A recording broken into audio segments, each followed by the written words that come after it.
Part 2.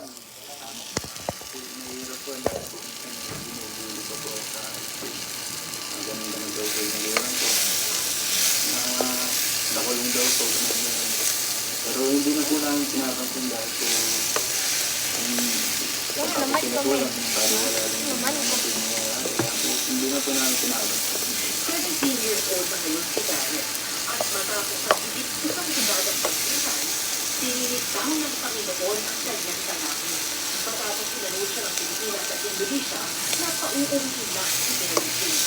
Sana pag-uwi niya din yung lahat ng kayang bagay aamin namin na kasama lang siya para masulit namin panahon, mabawi naman namin yung panahon namin nila.